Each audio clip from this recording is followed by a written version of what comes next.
महात्मा जी से रास्ता चलते चलते 5 मिनट मैंने कथा सुनी है, भगवान का सत्संग किया है।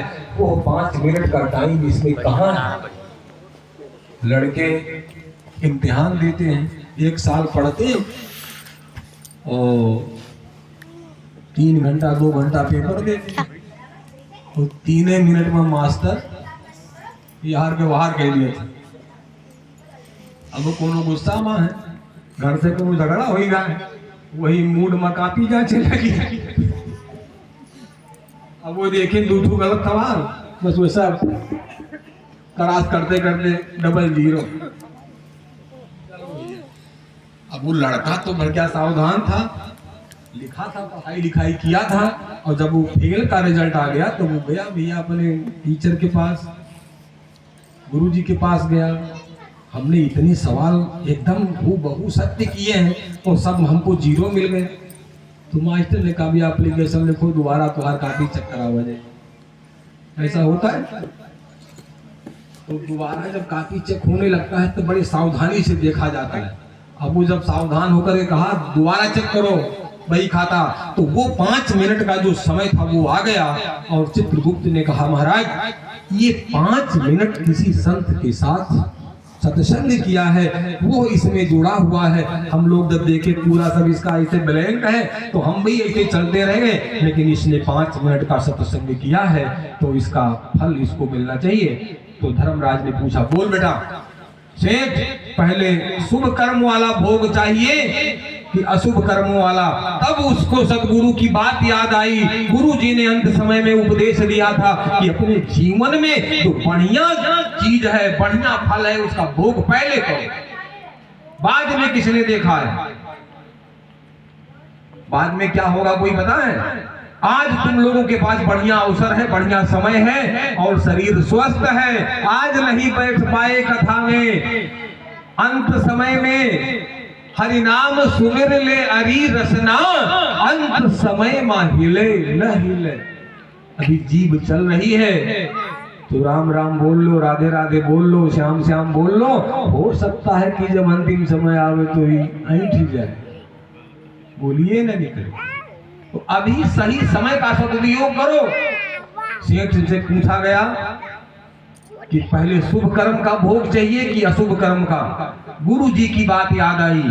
तब उसने कहा महाराज हमको तो पहले शुभ कर्मों का फल चाहिए, शुभ कर्मों का फल चाहिए। ये 5 मिनट सत्संग किया है, 50 साल इसको स्वर्ग मिलना चाहिए। ले जाकर के यमराज के दूत स्वर्ग का गेट दिखाया और कहा इसी में चले जाओ, समय व्यतीत होगा तो तुमको निकालेंगे और याद रखना तुमको यहाँ आना है।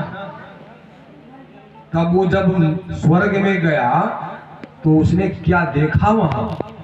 ये जो सदगुरु जो उसको रास्ते में कथा सुनाए थे वो सबसे पहलवे हुआ पहुंचा रहे। उस सेठ के पहुंचने के पहले गुरु जी वहां पहुंचे थे।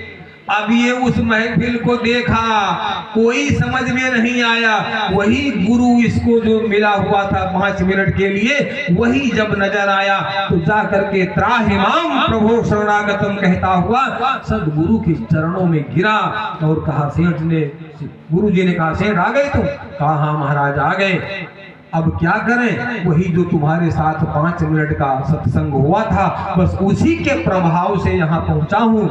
अब बताओ क्या करना चाहिए? समय निश्चित हो गया है कि इतने दिन के बाद नरक में चला जाना पड़ेगा। तो कहा अब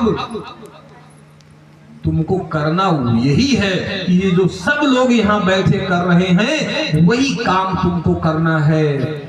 तो ये काम जब तू करेगा तो तुम्हारा धीरे धीरे पुण्य बढ़ता रहेगा और सदा तू स्वर्ग में रहेगा, नरक जाने की तुम्हारी कोई जरूरत नहीं रहेगी।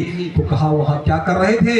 तो सब लोग वहां भगवान का कीर्तन कर रहे थे और कह रहे थे, गोविंद मेरो है, गोपाल मेरो है, गोविंद मेरो है, गोपाल मेरो है,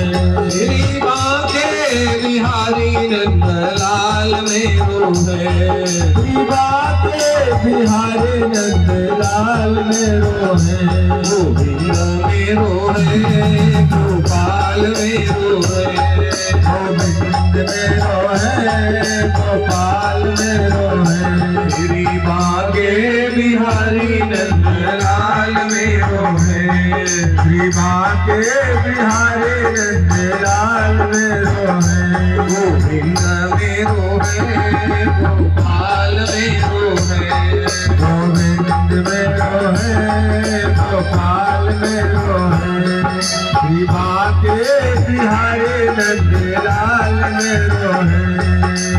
बोलिए सद्गुरुदेव भगवान की जय हो, भागवत महापुराण की जय हो। शौनकादिक ऋषियों से महात्माओं ने पूछा, महाराज ये भागवत सुनने से ज्ञान वैराग्य ही बलिष्ठ होते हैं कि और कुछ होता है? ये जो हम सारी जिंदगी पाप कर्म किए इसका क्या होगा? तब महर्षि ने उनको कहा कि तुम छोटे मोटे पाप किए होगे, ये जो भागवत है ये तुम अपने शरीर में हो, इसको अपने कान से सुनकर केवल श्रवण मंगलम इसके सुनने मात्र से ही तुम्हारा कल्याण हो जाएगा। भागवत का एक नाम जैसे तुम्हारे हृदय स्थल में पहुंचेगा, जब ही नाम हृदय धर्यो भयो पाप को नाश, और जैसे चिनगी आग की परी पुरानी घास। मई जून का महीना आ गया, एक चिनगारी पुराने छप्पर पर अगर पड़ गई, एक चिनगी, तो क्या होगा? सारा ढेर राख हो जाएगा। तो ठीक उसी प्रकार से जैसे हम भगवान का नाम